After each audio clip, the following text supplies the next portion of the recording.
Motion in your step. Motivation in your heart. Hello, and welcome to today's Motion and Motivation podcast. We've put together a study guide for everyone. If you need it, you can grab it from the video description.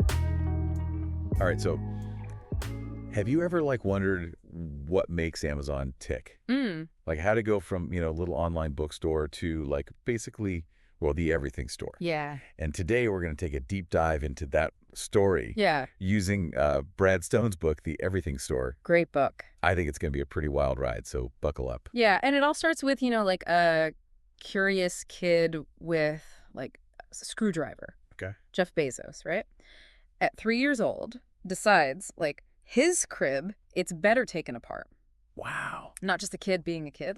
Stone calls this extreme curiosity, which, kind of defines Bezos to this day, 3 years old. Yeah. Can barely change a light bulb. But it's even more interesting, right? Because it's Bezos' mom, Jackie, she was a force. Oh, yeah. She fought like crazy to get him into all these advanced learning programs. Right. Even when the school was no way. Push back, yeah. Talk about a head start in life. Yeah, like that old saying, behind every incredible entrepreneur is a parent who's terrified they're going to ask for a loan. But really, joking aside, Jackie, she instilled in Bezos this drive to excel. Yeah. This refusal to accept anything less than the best. And that drive, you see it throughout his whole journey, from gifted programs in elementary school all the way to high school. Okay, so now we've got Bezos, this super driven kid, turned young professional, right? Lands this amazing job at D.E. Shaw, which is a Wall Street firm. Big time. But then he makes this crazy decision to leave it all behind for this this new thing, the internet.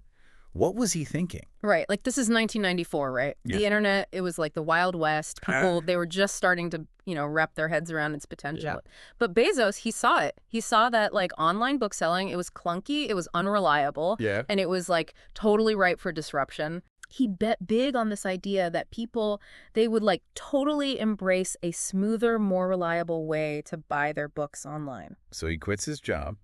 He packs up his wife, Mackenzie. Yeah.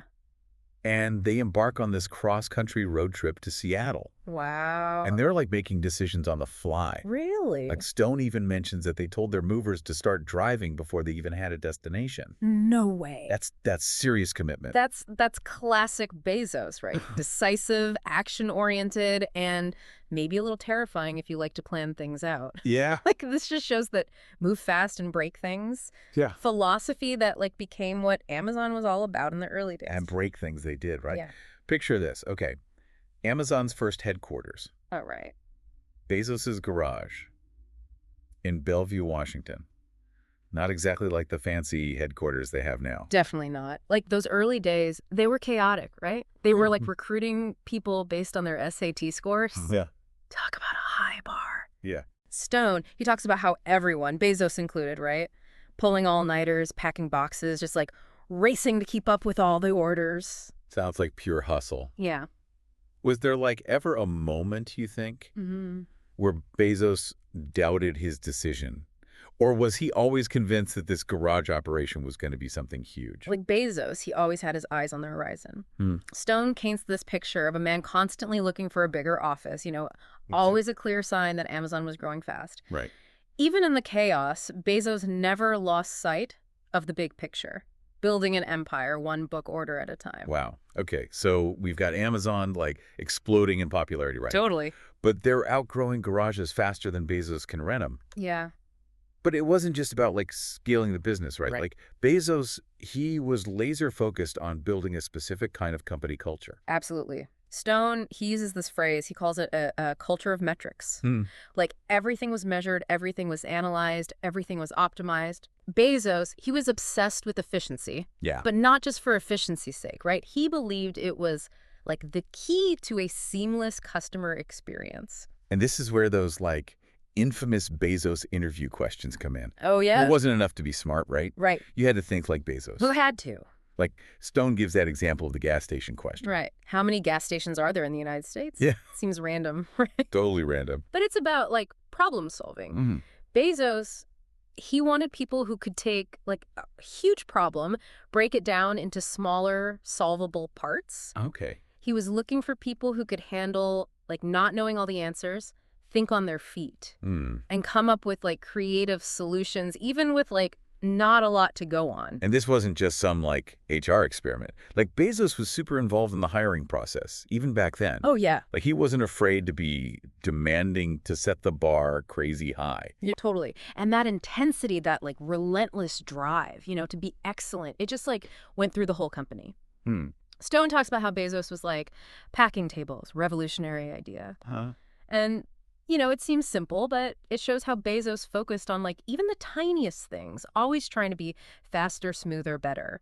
It's kind of wild, right? How these little things like the interview questions, the packing tables, they all like build up to this bigger idea. Yeah. This obsession with like the customer experience.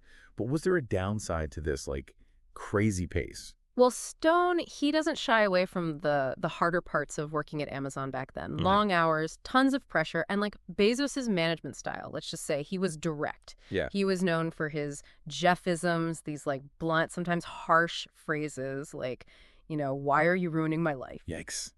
Not exactly encouraging. No. So was that just Bezos being difficult, or was there like a method to it? Like Bezos, he believed in pushing people past their limits, making them think differently, constantly coming up with new stuff. It created, a high-pressure place to work. And yeah, people left, but it also made a space where huge ideas could, like, actually happen. And then right as Amazon's killing it, the dot-com bubble bursts. Oh, yeah. Companies are going under left and right. How did Amazon survive that? It was a risky time even for them. Remember all those investments Bezos made in those dot-com startups? Yeah. A lot of them.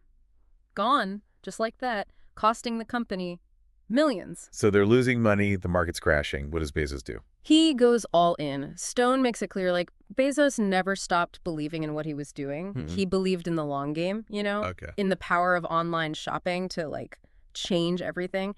He saw the dot-com crash not as the end, but as an opportunity. An opportunity. How so? I mean, things were just getting worse for everyone, right? Yeah. In a way, yeah. But that collapse, while rough, it forced Amazon to get leaner, faster, smarter. It pushed them to do more than just sell books, to become, well, the everything store. And that's where that idea really took shape. Exactly. It was a turning point. Like, the ideas were there before, but that crash, it sped everything up. They realized, hey, we've got this amazing system, this network.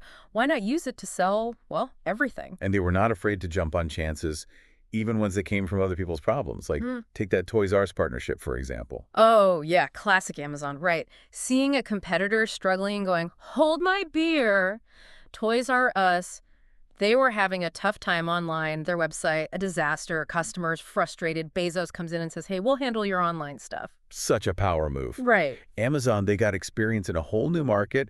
They learned from Toys R Us mistakes and just became even more the place to go for, well, everything online.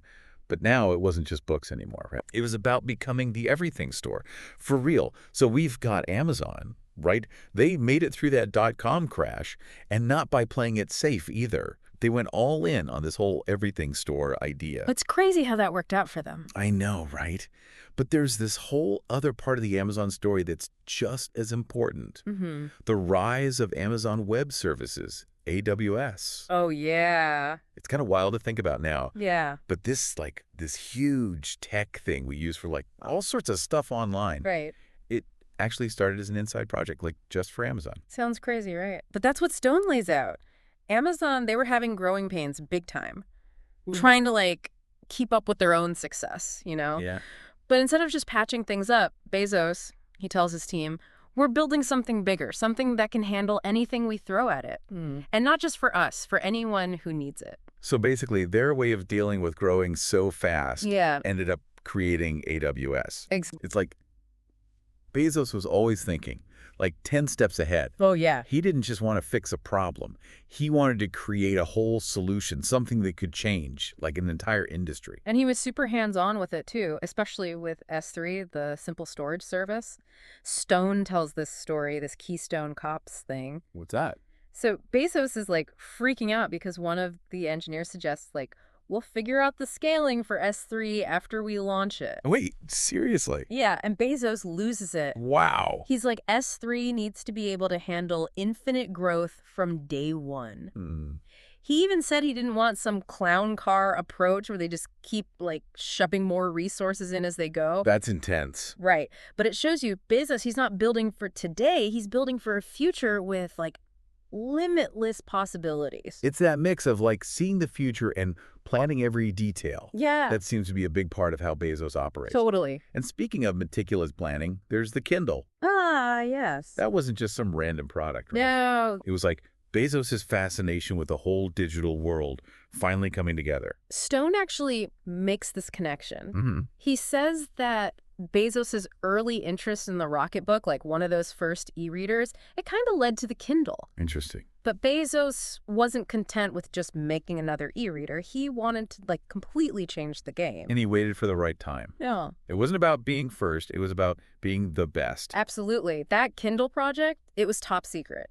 Bezos handpicked this team and told them, figure out what worked, but more importantly, what didn't work with those other e-readers. I like that. They looked at everything, the interfaces, the battery life, how many books you could get.